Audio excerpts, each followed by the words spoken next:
toutes et à tous sur La Voix d'Annie, le podcast qui rassure, qui vous veut du bien. Je suis Annie, votre thérapeute en développement personnel spécialisée en thérapie de couple et en sexualité. Aujourd'hui, nous allons aborder un thème universel, puissant et parfois déconcertant. Pourquoi l'amour fait du bien mais peut aussi faire mal? Installez-vous confortablement avec votre boisson préférée et plongeons ensemble dans les mystères de l'amour. Ah, l'amour, c'est un peu comme le chocolat, délicieusement irrésistible, mais attention aux excès. Tout comme le chocolat, l'amour nous fait ressentir des milliards d'émotions, du plus délicieux bonheur à la plus amère des douleurs. Mais pourquoi est-ce que l'amour a ce pouvoir de faire autant de bien et de autant nous blesser? Pour commencer, l'amour fait du bien parce qu'il nous rend vivants, il nous donne des ailes, nous fait voir la vie en rose et nous ouvre le cœur. Vous savez, cette sensation d'avoir des papillons dans le ventre dont je vous ai déjà parlé? Oui, mes chers auditeurs, mes chères auditrices, ces fameux papillons ne sont pas juste une invention de poètes romantiques. Il y a une explication scientifique derrière tout ça. Là aussi, je vous en ai déjà parlé, vous vous en rappelez? En tombant amoureux, notre cerveau libère une véritable tempête de neurotransmetteurs. La dopamine, les endorphines sont à la clé de tout ça. Ces petites substances chimiques provoquent une euphorie, une excitation et un bien-être. En gros, l'amour agit comme une drogue naturelle. Et pour une fois, c'est une drogue légale. Mais il y a un mais, oui, ça serait trop facile s'il n'y avait pas de mais dans la vie, n'est-ce pas? Pourquoi est-ce que cette même force qui nous porte, qui peut aussi nous faire chuter aussi bas? Quand l'amour fait mal, on a l'impression que notre cœur est passé au moulin à poivre. Vous connaissez cette expression? Est-ce que vous avez déjà ressenti cela? Oui, j'imagine que lorsque vous allez écouter mon podcast, des têtes vont se hocher pour dire « Oh oui ». En fait, la douleur amoureuse est aussi inscrite dans notre biologie. Quand l'amour s'échappe, qu'il s'agisse du rejet, de la trahison ou de la perte de cet amour, notre cerveau lui réagit aussi en libérant des substances chimiques de stress comme le cortisol. Et le cortisol, imaginez cela, vous passez d'un cocktail de bonheur à un shoot de détresse émotionnelle. C'est un peu comme si on vous donnait du caviar gratuitement pendant des mois, puis tout d'un coup, on vous l'enlève et on vous laisse partir avec des chips toutes fades. Mais au-delà de la biologie, il y a des raisons plus profondes et psychologiques pour lesquelles l'amour peut blesser. L'amour puise dans nos profondeurs les plus vulnérables.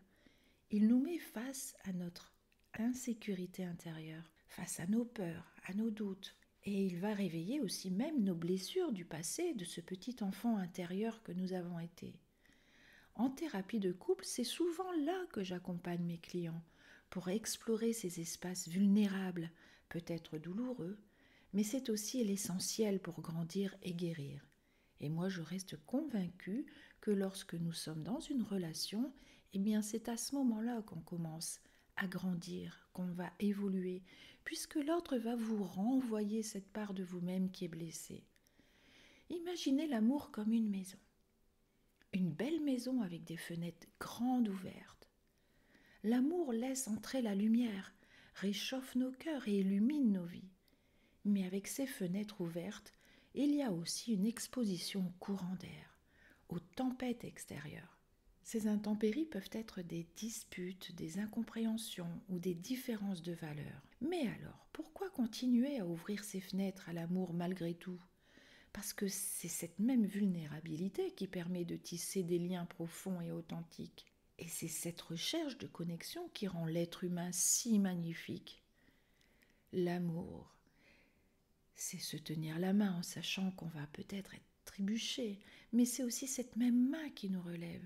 Voulu aborder ce sujet qui est aussi vaste, malheureusement qui ne peut être résumé à 10 minutes de podcast. Alors si vous traversez une période où l'amour vous fait souffrir, sachez que cela fait partie du chemin. Comme le dit si bien une chanson française, il faut aimer jusqu'au bout et même après, parce qu'au bout du compte, c'est en acceptant la lumière et l'ombre que nous vivons pleinement l'amour. Avant de conclure, je tiens à vous laisser avec une petite astuce de thérapeute. La prochaine fois que vous ressentez une douleur amoureuse, prenez un moment pour respirer.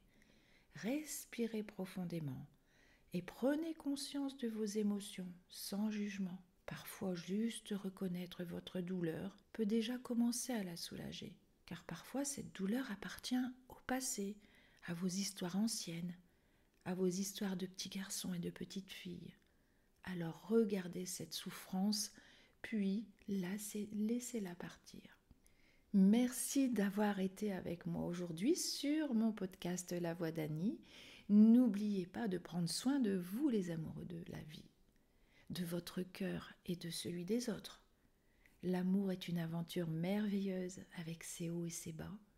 Et je vous donne rendez-vous très bientôt pour un nouvel épisode. En attendant, aimez passionnément. Est-ce que parfois ça n'en vaut pas la chandelle? Parce qu'au final, n'oubliez pas, sans amour, la vie serait terriblement fade. À très bientôt les amoureux de la vie.